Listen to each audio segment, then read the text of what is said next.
goizeko nire rutina, esnatzena zen, orduan esnatzena zela, batzutan goiz, beste batzutan ezain goiz benin izan jeke, edo zein hor, utzi hortan. Kontu ez da beste bat jarraitzia, baizik eta jakitia zeiken. Goizeko 6 aldea osnatzeko nimanaz, osterria 6 aldea.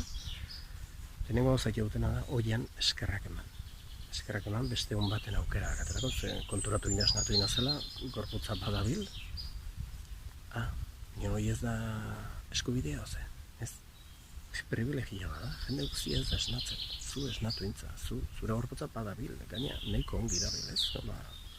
Era harrigarri batin nahiko ongi dabil. Eskerrak eman ondoren, nik iten dutena da, altxa, luzaketa batzuk iten dut oian hola, belauna bularrea eman, belaun bat, gio bestia, eskerrak ematen duten bitartin, eta gio dutena oitikan altxa, eta eguzkia jagurra, jogako eguzkia jagurra, 12 posizio dira, iten dut 6 alde batea, eta beste 6 bestea.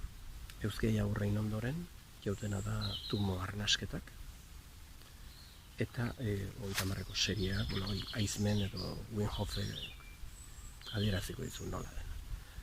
Tumo arnasketak egin dut, eta gio hipopresibo saio, 10 hipopresibo egin dut, izarditan hasten ez, eta egun batzutan jautena zuzenin dutxa hotzea jon, amigdalakin itzeintak gelditzeko, eta dutxan onurak hartu alizateko, edo, eta gio ondoren meditatu ordu erdi, edo egin dutena bestela aurrenan meditatu, eta gio dutxa hotza hartu, egunan arabera.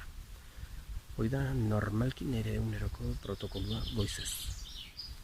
Eta gio egun hasi, lania gomer baut, klasik ematean, perkusio irakaslia naz, musika irakaslia, hoi da nire lanbidea, lania jon, edo, inberduterain, etxeko kontuk, edo nire blogeko kontuk, edo